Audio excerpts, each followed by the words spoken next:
Operation Fleetcom just launched, and with it came, I think, is the largest sandbox change we've ever had. 3 grenades are now possible to grenade jump with, 2 vehicles received tweaks, and 17 weapons got changes. I have so much to talk about today. We are going straight in. So to start, we're taking a look at the Disruptor. It's not actually that clear on how it's buffed. So it's actually a buff and a nerf at the same time. So the new Disruptor actually takes more shots at pure base damage to kill, but because the combines have been reworked. So I'll show you here. Essentially, the old one needed 3 shots to connect to trigger a combine, 3 total combines to kill. The new one has damage over time reintroduced, and the combines are now triggered on 4 shots. So you actually need 8 shots to kill if you give it time. So how this works essentially in actual combat, 8 shots consecutively, back off your target, let it do the work, or if you want a faster upfront kill where you can't get away, 8 shots, swap your gun, clean it up. Next, we're looking at the Bandit. Now, the point of this nerf is essentially so that you can get away a little better. You're not erased as fast. However, it's impacted both Bandits, both the Evo, which is your starting ranked weapon, and the regular unscoped Bandit that's in social play in big team battle. This might not seem like a big change, like in the side-by-sides it looks like no difference, but this is actually an enormous change and has completely flipped the scale in terms of rifle power in social play. So I'm actually going to show you, I call it the rifle triangle, where it sort of breaks down the 3 rifles and shows you why the Bandit basically went from the best gun to dog shit. So here's the deal. In the old balance, Bandit was king. So in social modes where you picked up the Bandit, you were likely to beat everyone you came across. And in BTB, where you started with the Bandit or Bandit Slayer, stuff like that, there was no reason to pick up the other guns as you were actively disadvantaging yourself. So the only reason to pick up anything else was as a supplemental rifle. So you would run Bandit and BR for long range, or Bandit and Commando for a little bit extra range. Ideally, you would swap the Commando for a battle rifle once you find it, right? No reason to use anything other than the Bandit. Post Fleetcom, because the Bandit and battle rifle time to kill now matches, the battle rifle actually will beat the Bandit because it has more assistive mechanics, more magnetism, more headshot priority, that kind of stuff. And the Commando will begin to naturally beat out the Bandit due to the sheer difference in time to kill. So what happens is in a mode like Social Slayer, where you pick up a Bandit, you're likely to get beat by everything else in the sandbox. And then in a mode like BTB, where everyone starts with the Bandit, if you pick up a Commando or a battle rifle, you're now more likely to beat everyone else you come across. So as you can see here, when the numbers got a 1.5 out of 6 for the Bandit, 4.5 out of 6 Commando, 3.5 out of 6 of the battle rifle. What happened was the Commando, as you saw in the old chart, was already a 3 out of 6, right? It was pretty perfectly balanced. Now, because the Bandit lost its power, it has too much power, the Commando. So now this is why people are like, the Bandit's kind of not good. Also, the Commando's like really good. It's like too good, right? The Commando's fine. It's just that the Bandit has lost so much staying power that essentially now the other rifles naturally are shining more, and the Commando has too much staying presence. So realistically, so for me, when I play BTB, my perfect loadout is Commando battle rifle. Commando for close to medium, battle rifle for long, and the Bandit is left in the dust. So the Sentinel Beam also got some changes. It says increased base damage. They actually nerfed the base damage. I'll show that in some upcoming footage. The big one here is they removed the damage fall off. So no matter how far away you are or close, you always do the same amount of damage. Then they also removed the headshot multiplier. This is again just to increase the consistency of the time to kill. So up close, you can see that it's going to be slightly slower. Realistically, not going to make a difference. But this is just mainly to prove that the patch notes were wrong. And then when we're talking about long-range combat, it is an entirely different ballgame. This has gone from basically not effective to extremely effective. And even against vehicles too. You can see here I one-clip a Ghost without even having to reload. The old Ghost, he's gonna be there for a little bit.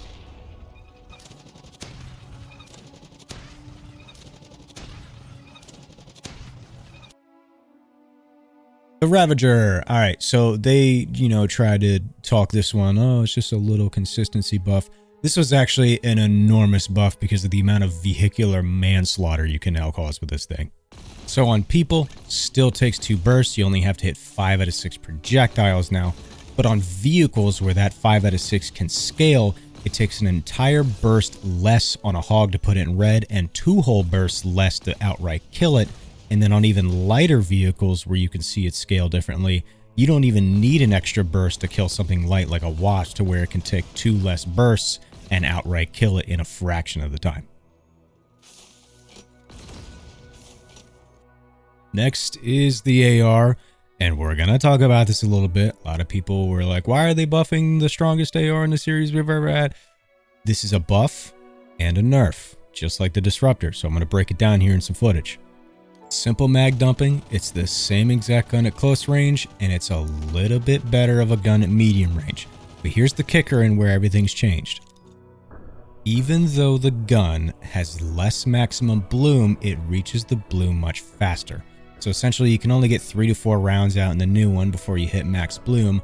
On the old one, you could use bursts of 6 to 9, sometimes even 10 rounds, splitting this thing into 3, maybe 4 chunks of a whole magazine and cross map people. So even though you're more accurate, you're less precise. Now, there's a high-tech program I'm going to use to help visualize this, because I know that some people are visual learners like me. So I spent some time in a very high-tech program called Paint 3D, drawing out these graphs to sort of visualize the changes in terms of effective range and who maybe you fall with and where you're going to sort of perceive these changes. So this is my chart. I have it split into 3 ranges, 0 to 15, 15 to 30, 30 to 45. I was going to do 10, 20, 30, but realistically, past 30 meters is where you really see mouse and keyboard players and some of the more mechanically gifted controller players really push the AR, so I've split it this way instead. Now, in my mind, you fall into one of 2 categories if you use the AR. A sweat or a dad. Now, the dads, those are the mag dumpers. All right, those are they haven't changed their emblem. They're still rocking the number 1, right? And they don't understand bloom. They just dump it and go, why did it miss, right? And then the sweats, we all know who those guys are. So 0 to 15 meters, gun's really the same. No matter what your skill level is, you're seeing the same results. 15 to 30 meters, that's where the sweats, due to headshot multipliers, precision, bursting, all that good stuff, really start to push it well beyond what they should in terms of effective time to kill, but nothing crazy in terms of effective range. So that's why it's a little bit brighter of a green. And then the dads, in terms of 15 to 30, you know, they're the ones who they mag dump it, and due to just luck of the bloom, sometimes they get a kill, sometimes they don't, but they're probably going to die here to a BR or a Commando, or not even get the kill, so that's why they're orange. Now 30 to 45, I have this as a yellow. Realistically, if you're a mouse and keyboard player or someone who's like a really fine-tuned mouse or a mechanically gifted like controller player, you're going to be able to really push the AR. You're not going to do anything crazy, but you're going to be able to push it, clean up some kills, maybe kill some people out of vehicles with effective bursting, recoil control, all that good stuff. The dad, I just have grayed out because let's face it, he's going to try, but he's not going to kill anything. All right, so that's null. He's not getting anything out of that range. Now, how the new AR works is realistically, it's the same for both at 10 to 15. No one's really going to notice any change. Now, from 15 to 30, the dads, they're going to be like, this is the greatest thing ever. I'm cross-mapping kids. I'm the greatest. I should sign up for Optic. You know what I mean? They're having a fun time, right? The sweats, they have a little bit at the start of that medium range where they're still hitting some pretty nasty kills with it, getting some headshots. But once they get past like the medium of the medium range, that's where it's starting to fall off because they can't really burst it, as it gets a little bit more bloomy, much faster. They're sort of okay with it, still getting kills, still consistent, which is why I have it at yellow, but it doesn't quite kill as fast. And in 30 to 45, I almost wanted to make it gray. Realistically, no one's using it at this range anymore. It just can't do it because you can only get a couple rounds out, and then you got to give it plenty of time to reset. The only kind of usability this has is maybe someone's one shot. You got to jump out and clean him up, right? Something minor and niche, but realistically, it just doesn't get kills at this range anymore because you can't burst it anymore. And again, dads, once again, they will try, but they're not getting anything. So they've managed to do one of the coolest things in development, which is simultaneously make a gun better for the casuals and worse for the sweats, which is an achievement in its own, and personally speaking, I think this is, again, a net buff for most players, because most players are casuals, but a net nerf for the sweaty kids, and to me, that's healthier for the game. The Skewer, all right, very simple. Reloads 20% faster. That's it.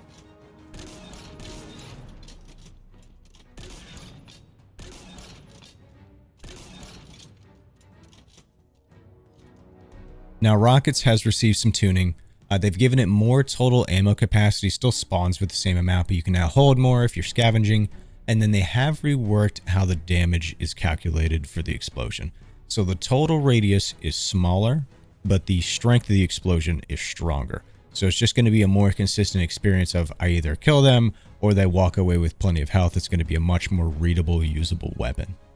Now the sniper and the shotgun have both also received ammo tweaks. You can now hold 1 spare magazine for both, for a total of 24 in the snipe and 28 in the Bulldog. So legendary weapons have also been tweaked, the biggest one being the Rebound Ravager. How this thing worked before was essentially just didn't. Bounced off of everything, was not easy to predict, was not effective at all in actual combat. You could basically never control where the things went. Now it functions as a brute shot. So each shot now does the same damage as a whole burst of the regular Ravager. So it's only 3 shots to kill.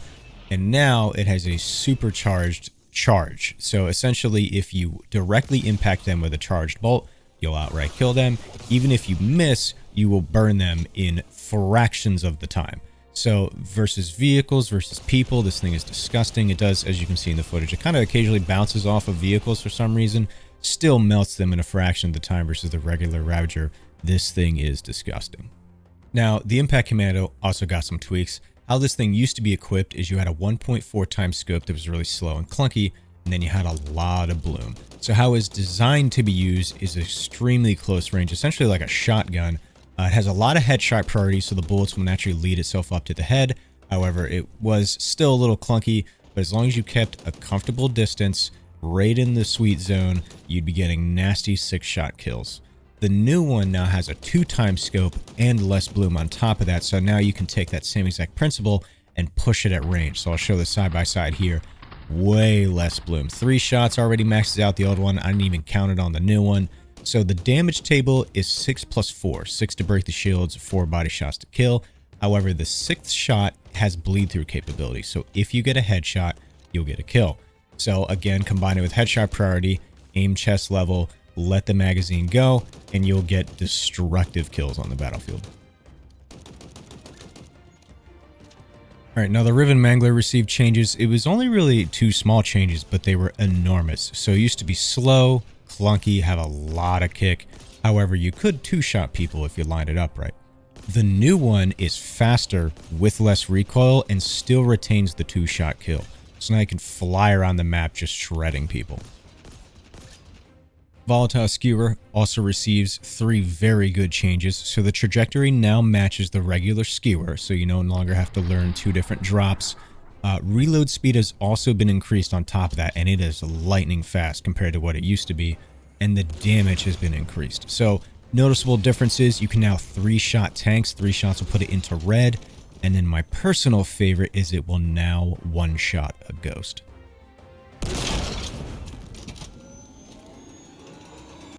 Now the Stalker Rifle Ultra got an increase to its damage.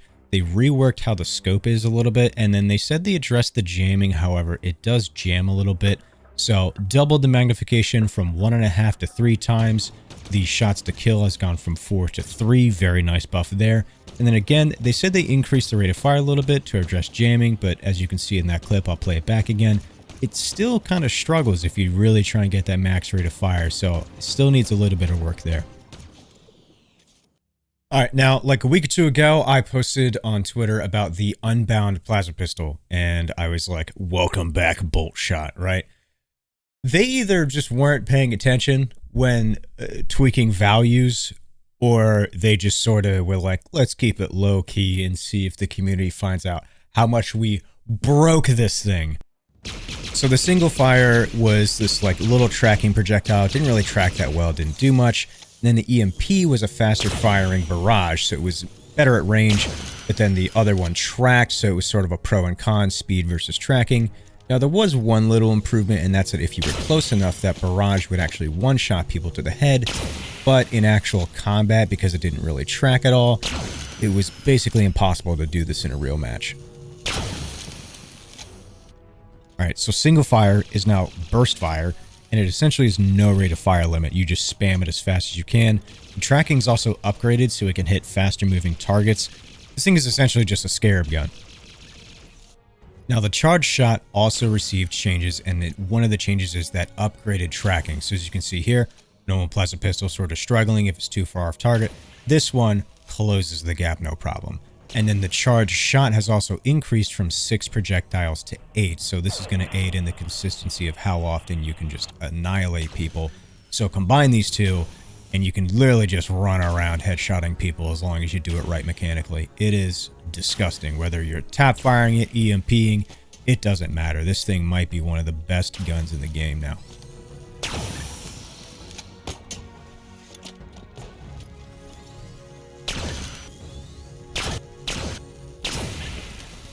Oh my god, it's so broken! Alright, very last weapon, Flexfire. Very quick, simple change. The ready up speed has been increased, so if you're pulling it off of a pad or off of a weapon rack, you'll essentially have it ready up faster, be ready to shoot faster. Now, grenade jumping is back. It has not been in since the prior Halo game. Essentially, the grenades didn't actually push you or do anything to you. Now, the frag and the sticky and the spike all propel you farther when you jump above it as it detonates. However, the spikes are a bit tricky. They don't launch you quite as high. And it seems like you have to go from like a crouch to a jump. If you just stand jump, it doesn't really push you that high or at all. Overall, it's just not worth it. It'll shred your entire health bar or kill you. So pretty much just want to jump with frags, and everything else is for actually throwing at people. Alright, so Ghost, thank goodness, has received some nerfs. The wings have less health. So what this does in actual combat, when you break a wing, or preferably both wings, the cannons become less accurate, becomes harder to splatter people, and also becomes easier to accidentally flip. So this is a great functional nerf to the Ghost. However, the total health actually is unchanged. So as you can see here, as I'm mag dumping it, I actually have to make up for those 3 rounds per wing in order to kill the Ghost. The side-to-side speed has been reduced. However, I'm not going to cover that as it's very minor. However, the reverse speed has taken a huge nerf. Now, the one on the right was recorded at a different FOV, so the speed difference is going to look way larger than it actually is. But as you can see how it takes for me to get from one spot to the other on Oasis, there's a huge difference in time. This thing got hit hard in the reverse speed. So, last but not least, the Banshee. Now, they said they reduced the collision damage. Essentially, in the old Banshee, if you were scraping against floors or walls too fast, you'd start to take damage, and the faster you did this, the more you take it. So if you were boosting, you would really shred this thing open. Again, they said they reduced this. I haven't actually been able to damage this thing. They've basically completely eliminated it. As you can see in the clip, I am slamming this thing at everything I can. I'm flipping, I'm hitting it as fast as I possibly can. I can't hurt the thing. It's invulnerable now. So this was an awesome change, because one of the biggest downfalls of the Banshee is it's too weak. Doesn't matter if you're a casual player, doesn't have enough health, sweaty player, you die too fast before you can actually utilize it. It's just too weak all around. So not being able to take damage anymore from hitting stuff by accident or on purpose or whatever means more opportunity to splatter people and a less punishing experience having fun with it, which is great. But they didn't stop there and buffed the guns, which was like, they broke it.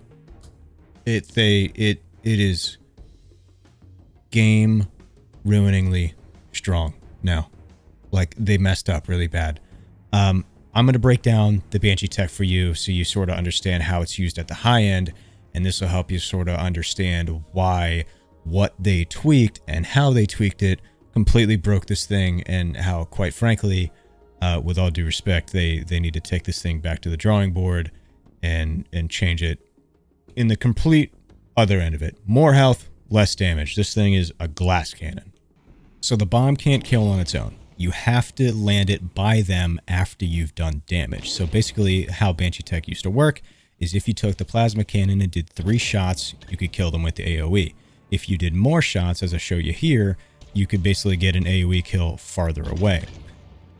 So this was how the old Banshee tech functioned, is as you're combing through a base, trying to get up kills, you essentially use a combination of your plasma and your Banshee bomb to sort of chain together your kills and wipe out a base. But here's the deal. That Banshee bomb has a slow regen time. That's punishing. So as you see there, I have to go for a splatter. I haven't had enough time to get my bomb back. After this 3rd kill, I have to sort of wiggle away from this guy, buy myself some time so I can deliver that last bomb. That was the balancing factor to the Banshee.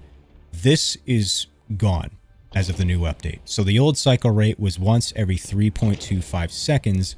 The new bomb is once every 2 seconds, a 62.5% increase in the cyclic rate. But it doesn't stop there. So they buffed the plasma cannon as well. So the old one, again, took 3 shots. They buffed the output damage by almost 40%. It now only takes 2.